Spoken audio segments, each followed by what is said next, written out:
अनीता के ससुराल वाले पुराने ख्यालात के थे। जब उस घर में अनीता की शादी की बात चल रही थी, तभी अनीता समझ गई थी कि उसके ससुराल वाले कैसे हैं, क्योंकि उसकी होने वाली सास ने पहले दिन ही 20 लाख रुपए दहेज की मांग की थी। अनीता ने अपनी माँ से कहा था, माँ ये तो शादी से पहले ही इतना कुछ मांग रहे हैं, मुझे इस घर में शादी नहीं करनी। लेकिन अनीता की माँ ने कहा, बेटी लड़के वाले दहेज तो मांगेंगे ही, हम लड़की वाले हैं ना, हमें तो दहेज देना ही होगा, और वो परिवार अमीर है, शादी के बाद तू बड़े आराम से रह पाएगी। लेकिन अनीता का मन नहीं माना, फिर भी उसे ये शादी करनी पड़ी। उसकी माँ ने कसम जो दी थी, अनीता ने अपने मन को मना लिया और शादी के बाद ससुराल चली गई। ससुराल में घुसते ही उसकी सास शीतल ने कहा, आओ आओ बहू, कभी इतना बड़ा घर देखा भी है? कैसा लग रहा है इस घर की बहू बनके? अच्छा लग रहा है माँ जी। वो तो लगेगा ही, लेकिन इस घर के कुछ नियम हैं। बहुओं को हमेशा घूंघट ओढ़कर रहना पड़ता है। घर की बहुओं को बाहर जाने की अनुमति नहीं है और बहुएं किसी और मर्द के साथ बात भी नहीं कर सकती। शीतल और भी 100 नियम बताने में लग गई। सारे नियम सुनने के बाद अनीता को घुटन सी महसूस हुई। वो अपने कमरे की ओर जा ही रही थी कि तभी उसकी सास ने रोक लिया। कहाँ जा रही हो? अपने कमरे में जा रही हूँ माँ जी। आय हाय, तो खाना कौन बनाएगा? नई बहू हो, इसका मतलब ये नहीं कि आराम से बैठी रहोगी। आज से ही काम पर लग जाओ। रसोई में तुम्हारी जेठानी खाना बना रही है, जाके उसकी मदद करो। जी माँ जी। अनीता रसोई में चली गई, जहाँ उसकी जेठानी सुमन खाना बना रही थी। क्यों छोटी, आते ही माँ जी ने सारे नियम बता दिए क्या? हाँ दीदी, यहाँ आते ही मेरा दम घुट रहा है। तो मेरे बारे में सोच जरा, 4 साल से इस घर में हूँ, 4 साल में एक बार भी मायके नहीं गई। एक बार भी नहीं? हे भगवान, क्या करूं बहन, शादी के बाद ससुराल वालों के इशारों पर ही नाचना होता है। खैर छोड़, धीरे धीरे तू भी समझ जाएगी। आज तेरी सुहाग रात है, उसके लिए क्या सोचा है? हाँ? अरे दीदी आप भी ना, मुझे शर्म आ रही है। आय हाय, शर्म किस बात की? खैर जो भी हो, तुझे कोई भी दिक्कत हो तो मुझे आकर बताना। उसी वक्त जेठानी और देवरानी अच्छे दोस्त बन गए। रात हो गई और अनीता अपने कमरे में सज धज कर बिस्तर पर बैठ गई। उसका पति अमित तब अपने दोस्तों के साथ पार्टी कर रहा था। पार्टी में उसने शराब भी पी ली थी और फिर गाड़ी चलाकर घर लौट रहा था। तभी शराब के नशे की वजह से उसने गाड़ी का कंट्रोल खो दिया और गाड़ी का एक्सीडेंट हो गया। उसी एक्सीडेंट में उसकी मौत हो गई। जब ये खबर अनीता तक पहुंची, तब वो पूरी तरह से टूट गई। वो सिसक सिसक कर रोने लगी। ये क्या हो गया? आप कहाँ चले गए? आज तो हमारी सुहाग रात थी, मैं तो बर्बाद हो गई, बर्बाद। अनीता की सास अनीता को ही दोष देने लगी। तेरी वजह से मर गया है मेरा बेटा, तू अपशकुनी है, घर में आते ही पति को खा गई। मैंने क्या किया माँ? आपने सुना ना, वो शराब पिए हुए थे। आदमियों के ऐसे शौक होते हैं। पत्नी पवित्र हो तो पति जिंदा रहते हैं, चाहे वो नशेड़ी ही क्यों ना हो। तू पवित्र नहीं है, तेरे चरित्र में खोट है। ये सब सुनकर अनीता और भी टूट गई। उसे बस उसकी जेठानी सुमन संभालने लगी। रो मत बहन, इसमें तेरी कोई गलती नहीं है, रो मत। अनीता के पति का अंतिम संस्कार होते ही अनीता पर उसकी सास का अत्याचार भी बढ़ने लगा। अनीता से उसकी सास सारा काम करवाने लगी और बात बात पर खरी खोटी सुनाने लगी। एक दिन अनीता की माँ अनीता से मिलने के लिए आई। अनीता ने रोते हुए उसकी माँ से कहा, माँ ये कैसे घर में भेज दिया मुझे? पति की मौत के लिए मेरी सास मुझे दोष देती है। बेटी मुझे माफ कर देना, मुझे नहीं पता था कि तेरी सास इतनी बुरी होगी। मैंने सोचा था शादी के बाद तेरा पति तुझसे बहुत प्यार करेगा और सब कुछ ठीक हो जाएगा। अब तो पति भी नहीं रहा माँ, अब मैं इस घर में रहकर क्या करूँ? तभी वहाँ उसकी जेठानी सुमन आ गई। हाँ अनीता, तुम दूसरी शादी कर लो। दूसरी शादी? लेकिन किससे? कौन करेगा मुझसे शादी? लड़का ढूंढना पड़ेगा। तुम्हारी उम्र ज्यादा नहीं है, तुमने तो सुहागरात भी नहीं मनाई। देखना कोई ना कोई लड़का मिल ही जाएगा। आज मेरा भाई आ रहा है मुझसे मिलने, मैं उससे बात करके देखूंगी। अनीता को कुछ समझ में नहीं आ रहा था। इतने में उसकी और उसकी सास की लड़ाई शुरू हो गई। उसकी सास उसकी माँ से कहने लगी, आपकी बेटी ने मार डाला है मेरे बेटे को, उसके घर में आते ही मर गया मेरा बेटा। ये कैसी बात कर रही हैं आप? ये आप कौन से जमाने में जी रही हैं? ज्यादा ज्ञान मुझे मत दो। जिसकी बेटी में खोट हो उसे ये सब बातें शोभा नहीं देती। ठीक है, मेरी बेटी से अगर इतनी ही प्रॉब्लम हो रही है तो मैं उसे लेकर चली जाती हूँ। ऐसे कैसे? वो कहीं नहीं जा सकती, घर का काम करवाने के लिए लाई थी उसे। ऐसे ही बहस चलने लगी। इतने में सुमन का भाई अनिमेश आ गया। अनिमेश को देखते ही अनीता के दिल में कुछ हुआ। अनिमेश लंबा और हैंडसम था। अनिमेश ने भी अनीता को देखा। अरे अनिमेश आजा, मैं तेरा ही इंतजार कर रही थी, इससे मिल, ये है मेरी देवरानी अनीता। हाय अनीता, दीदी ने मुझे तुम्हारे बारे में बताया है, मुझे सुनकर बहुत दुख हुआ। अब जिसके भाग्य में जो लिखा है। अनिमेश, मेरे कमरे में चल, मुझे तुझसे कुछ बात करनी है। अनीता की माँ घर चली गई और अनीता घर का काम करने लगी। सुमन अनिमेश को लेकर अपने कमरे में गई और अनीता के लिए लड़का ढूंढने के लिए कहा। लेकिन आपकी चुड़ैल सास मानेगी क्या? पता नहीं, लेकिन हमें कोशिश करनी पड़ेगी। लेकिन पहले लड़का तो ढूंढ, कोई है क्या ऐसा? हाँ दीदी, मैं अनीता से शादी करना चाहता हूँ, आप बस उसे और अपनी सास को मना लीजिए। अरे वाह, एक ही नजर में प्यार हो गया। सुमन ने ये बात अपनी सास को बताई और उसकी सास गुस्से से लाल हो गई। तुम्हारी हिम्मत कैसे हुई ये बोलने की? बिरादरी में मेरी नाक कटवाना चाहती हो क्या? माँ जी, उसने सुहागरात भी नहीं मनाई है, क्या वो विधवा बनकर पूरी जिंदगी गुजार देगी? तो क्या हो गया, मैं भी विधवा बनकर पूरी जिंदगी गुजार रही हूँ।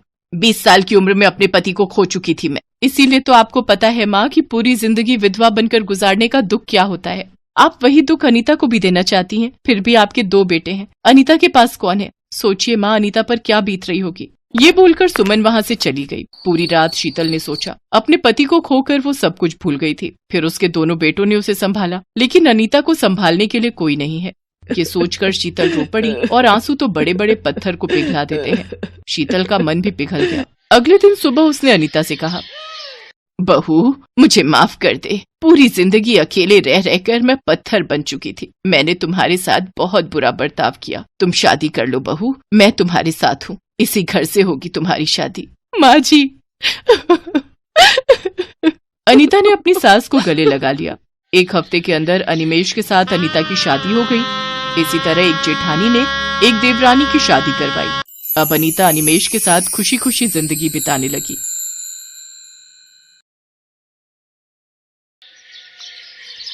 आशुतोष, तुम समझ नहीं रहे हो, 1 महीना बहुत ज्यादा है गांव में रुकने के लिए। रिया, तुम कैसी बातें कर रही हो? ज्योति मेरी सगी बहन है। हम तो सिर्फ कुछ दिनों की छुट्टियां लेकर समय पर शादी में पहुंच रहे हैं। पर मोहन भैया और आशा भाभी ने तो ज्योति की शादी की सारी तैयारियां खुद से ही की हैं। दिख रहा है। पिछले महीने 2 लाख रुपए किसने बैंक अकाउंट से भेजे थे, बताना। रिया, आज के जमाने में 2 लाख रुपए कुछ भी नहीं है एक शादी के लिए। और ज्योति हम 2 भाइयों की इकलौती बहन है। उसके जेवर बनवाने के लिए मैंने थोड़ी मदद कर भी दी तो। अच्छा अब सुनो, मैं टैक्सी लेने जा रहा हूँ, तुम रेडी रहना वरना बस छूट जाएगी। क्या मुसीबत है यार, सच में अब जाते ही सबसे पहले आशा भाभी का चेहरा देखने को मिलेगा, फिर माँ जी, उसके बाद ज्योति और गांव के इतने सारे रिश्तेदार। मुझे तो अभी से घबराहट शुरू हो रही है। रिया और आशुतोष दोनों शहर में रहते थे और बाकी परिवार गांव में रहता था। रिया को गांव के रहन सहन से नफरत थी। वो शुरू से ही शहर में रही थी, पर आशुतोष से लव मैरिज के बाद वो दूसरी बार गांव जा रही थी। रिया और आशुतोष गांव पहुंचते हैं। गांव में ज्योति की शादी की तैयारियां चल रही थी। रिया, पानी गर्म हो गया है, तुम नहा लो, मैं तुम्हारे लिए खाना ले आती हूँ। रिया भाभी, देखो ये साड़ी सगाई की फंक्शन में कैसी रहेगी। ये साड़ी आशा भाभी की पसंद की है। ओह नो, इतना डार्क कलर। ज्योति, आशा भाभी की पसंद बिल्कुल गांव वाली ही रहेगी। शादी करके शहर जा रही हो, इसलिए तुम्हें शहरी तरीके अपनाने होंगे। क्या करूं भाभी, आप शहर में रहते हो, अब मुझे आशा भाभी की पसंद के ही कपड़े खरीदने पड़ते हैं। सोच तो मैं भी रही थी कि आपसे इस बारे में बात कर लूं। अरे तो इसमें परेशान होने की क्या बात है, मैं एक नई साड़ी लाई हूँ, बहुत स्मार्ट पीस है। मुझे पता था आशा भाभी ने तुम्हारे लिए ओल्ड फैशन की साड़ियां खरीदी होंगी, इसलिए मैंने तुम्हारे लिए ये पिंक शेड की साड़ी पहले ही खरीद ली थी। मैं अभी अटैची में से निकाल देती हूँ। रिया अटैची में से एक साड़ी निकालकर ज्योति को दे देती है। ज्योति आशा की दी हुई साड़ी को एक तरफ रख देती है। वाह रिया भाभी, ये साड़ी तो बहुत ही सुंदर है, मैं सगाई के फंक्शन में यही साड़ी पहनूंगी। आशा की आंखों में आंसू थे, पर वो उन्हें छुपा लेती है। रिया आशा की तरफ देखकर घमंड से मुस्कुरा रही थी। जितने दिन यहाँ हूँ, ठाठ से रहने का यही तरीका है, कोई काम धाम करना नहीं पड़ेगा, सारा दिन इस ज्योति को मक्खन लगाने में लगी रहूंगी। वैसे ठीक भी है, ये रीति रिवाज कौन संभाले। रिया ने शादी में होने वाली किसी भी तैयारी में हिस्सा नहीं लिया। वो सभी कामों से जी चुराती रही। रिया, आशा भाभी सब आने जाने वाले रिश्तेदारों के लिए नाश्ते पानी का इंतजाम कर रही हैं। तुम उनकी मदद क्यों नहीं कर रही हो? देख तो रहे हो आशुतोष, मैं ज्योति के लिए न्यू सैंडल सेलेक्ट कर रही थी। हाँ भैया, रिया भाभी मेरे साथ काम कर रही हैं। आशा भाभी को तो आदत है रोजाना इतने मेहमानों को संभालने की। आप चिंता मत करो, वो अकेली ही काफी है घर के काम करने के लिए। आशा बहू, जाकर तुम भी तैयार हो जाओ, फिर शाम को बारात आने का समय हो जाएगा। चाय पानी रिया बहू संभाल लेगी। माँ जी, रिया ज्योति के साथ है, वो उसकी तैयार होने में मदद कर रही है।